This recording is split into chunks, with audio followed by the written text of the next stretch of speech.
हमारे मन को भी 2, 4, 5, 6 बातों से ज़्यादा पता नहीं है। मन इतनी चीज़ें जानता है, दुख सुख, मान अपमान, जय पराजय, हानि लाभ, इतनी कहानी है मन के पास। इससे ज़्यादा कुछ पता नहीं है मन को। थोड़े दुखी हैं, थोड़े सुखी हैं, अब थोड़े सुखी हैं, अब थोड़े दुखी हैं। ये हानि है, ये लाभ है, ये जय, ये पराजय है, इसमें यश है, इसमें अपयश है। और एक और बात जानता है मन, ये अपने हैं, वो पराये हैं। भेद करना जानता है मन। ये तो अपने वाले हैं, अपने माने सजातीय, और वो कौन है? वो अपने नहीं हैं। वो अपने संप्रदाय, अपने विचार के नहीं हैं, अपने गांव गली मोहल्ले के नहीं हैं, पर ये अपनी गली के हैं। तो गली तक अपनापन है, फिर अपनापन मोहल्ले तक है, फिर अपने में भी, फिर देखो परिवार में। मन यही है जो भेद करना जानता है। तापत्रय विनाशाय श्री कृष्णाय वयं नमः। आओ भ्रम भय संशय और दुख निवारण के उपाय ढूंढें। और ऐसा विचार एकदम खड़ा होता है भागवत में सूत जी और शौनक के संवाद से।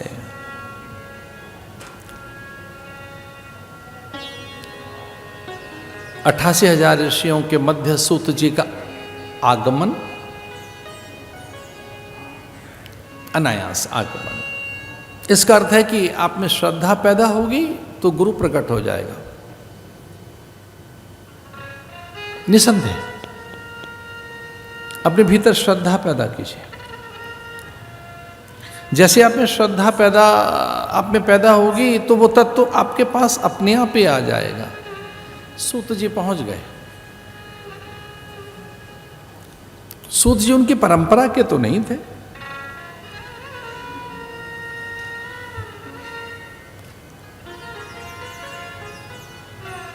लेकिन औषधि लेते समय जात पूछोगी किसी की?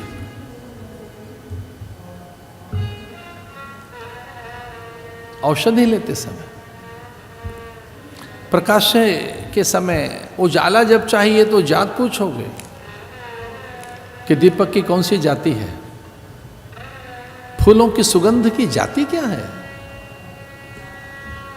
वो कितनी निरपेक्ष हैं, कितनी तटस्थ हैं, कितनी सर्वव्यापक हैं। वो सुगंधा जो सबके लिए है। धूप, चंद्र की किरणें, जल की आर्द्रता, अग्नि की दाहकता, अन्न की पाचकता, धरा की उर्वरा। जरा जाति तो पूछो धरती से, तुम किस जात की हो? आपका संप्रदाय कौन सा है, बताएंगे? धरती से पूछो। कभी नहीं पूछा। वो मां है मेरी, आपकी, हम सब की। माता भूमि पुत्रो हम पृथिव्या।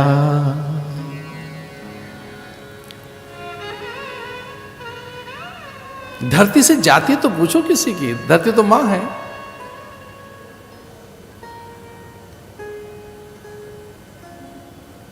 तो जो मां और पिता की जाति है वही आपकी है, धरती की जाति आपकी है।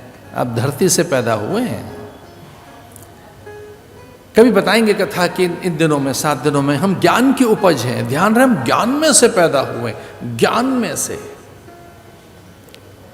जैसे आपके ऊपर जो ये कपड़े इतने सुंदर आपने पहन रखे हैं, इनमें है क्या? केवल धागे ही तो हैं, ताना बाना और क्या है? भाई आपके सीधे कपड़ों पर मेरा ध्यान जाए और मैं रंग से हटकर भी देखूं आपके वस्त्र, तो वस्त्रों में धागे ही तो हैं, और क्या है? ताना बाना। ये धागे कहां से निकले हैं? कॉटन में से, कपास में से। कपास में क्या है? अरे कपास में क्या है ढूंढ के देखो भाई। कपास में एक कपास बीज से, बीज में क्या है? बीज में कोई एटम है, पार्टिकल्स हैं, कुछ मॉलिक्यूल्स हैं। लेकिन कॉन्शियसनेस न हो, वहाँ चेतना न हो, वहाँ सत्य न हो, उसे उजागर करने की उसमें सामर्थ्य न हो, तो पार्टिकल्स, मॉलिक्यूल्स, एटम्स, उसमें जो कपास बनने की प्रक्रिया है वहीं के वहीं खो जाएगी। कपास में ज्ञान है कपास होने का, मनुष्य में ज्ञान है मनुष्य होने का, इसलिए वो ऐसे निकलता है ज्ञान में से। कभी बताएंगे आपको, ये वेदांत की बात है। पर आप में श्रद्धा पैदा हो गई है तो गुरु प्रकट होगा। गुरु माने ज्ञान प्रकट होगा, विचार प्रकट होगा, प्रेरणाएं प्रकट होंगी। विश्वास कीजिए, मिलियंस ऑफ मिलियंस इंस्पिरेशन आपके द्वार को थपथपाएंगी, बस आपको श्रद्धा में बैठना है। कितनी ही प्रेरणाएं आप तक पहुंचेंगी, कितनी ही प्रेरणाएं, पता नहीं कितने लोग, कितने किस ढंग से आपको कोई इंस्पायर करने आ जाएगा। और जिस दिन सत्कर्म में लग गए, वो शुभ कर्म होने लगा है, परोपकारी बन गए, परमार्थी बन गए हैं, तो इसका अर्थ ही है कि ईश्वर प्रसन्न है आपसे। उसका एक ही लक्षण है। यम वरुण कुबेर आदि जहां बंदी है जिसके यहां, ऐसे रावण की संपूर्ण शक्तियां सिद्धाश्रम में। अणिमा, गरिमा, लघिमा, महिमा, ईशित्व, वशित्व, प्राप्ति, प्राकाम्य, ये 8 सिद्धियां हैं। अणिमा, अणु हो जाना, बहुत छोटे से हो जाना, जो हनुमान जी में थी। अष्ट सिद्ध नव निधि के दाता। अणिमा, अणु बन जाना, छोटा बन जाना, बड़ा बन जाना, विस्तृत हो जाना, विराट हो जाना, छुप जाना, प्रकट हो जाना, पूर्ण हो जाना और अदृश्य हो जाना, गोपन हो जाना, ईशित्व, वशित्व, प्राप्ति, प्राकाम्य, वे सारी सिद्धियां रावण के यहां प्रणाम करते रहते थे। भोर में सिद्धियों को आदेश था कि प्रणाम करिए। बेचारी सिद्धियां वहां विनय पूर्वक प्रणाम करती हैं रावण को। कितना बलशाली रहा होगा।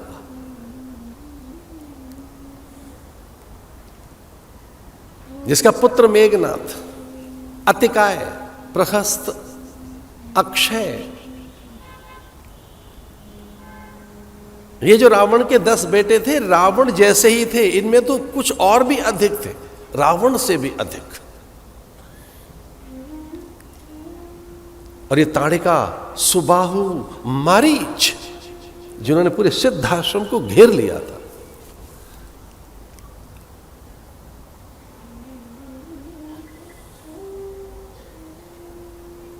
विश्वामित्र आश्वस्त है। देखो, अपनी साधना में इष्ट को लेकर आश्वस्त रहिए। अपने मंत्र के प्रति, साधन के प्रति, अपने इष्ट के प्रति, स्वयं के प्रति शंका मत करो। ये अच्छी बात नहीं। अपने मंत्र में शंका नहीं करनी चाहिए कि हमारा मंत्र छोटा तो नहीं है, इसमें महानता, दिव्यता, श्रेष्ठता, पूर्णता का अभाव तो नहीं है। तो क्या दुर्गा का कर लें कि हनुमान का कर लें, भैरव को जप लें कि किसे कर लें? ये ऐसी शंकाएं मत करो। मंत्र के प्रति शंका ठीक नहीं है। आश्वस्त रहिए, विश्वस्त रहिए। इसलिए रावण की नैसाचरी सत्ता कितनी विराट हो सकती है, उससे इतर राम मेरे पास है, अब वो आश्वस्त है। एक विश्वास हो गया विश्वामित्र को कि राम के तोड़ीर में, तरकश में तीर धसे हुए हैं, पर एक ही पर्याप्त है, केवल एक तीर, मात्र एक तीर पर्याप्त है। बड़ी चर्चा है वाल्मीकि रामायण में सिद्धाश्रम की। राजा और गुरु के संवाद न होने पाए, गुप्तचर, श्रेष्ठी, अमात्य, वाणिज्य बाधित हो जाए, इसे सारे मार्ग बाधित कर दिए गए थे। रावण की सेना ने अयोध्या के सारे मार्ग, पगडंडियां, उनकी व्यूह रचना, कूट रचना, उनके गुप्तचर, उनमें प्राय उतने ही सामर्थ्यवान जितना रावण, उनमें ताड़का, सुबाहु, मारीच। लेकिन विश्वामित्र आश्वस्त है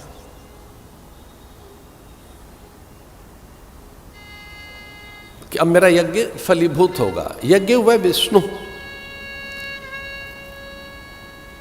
अब मेरे अनुष्ठान, उपासना, मेरे अनुसंधान, हमारी क्रियाएं, किस लिए कि वहां अस्त्र शस्त्र रखे हुए थे।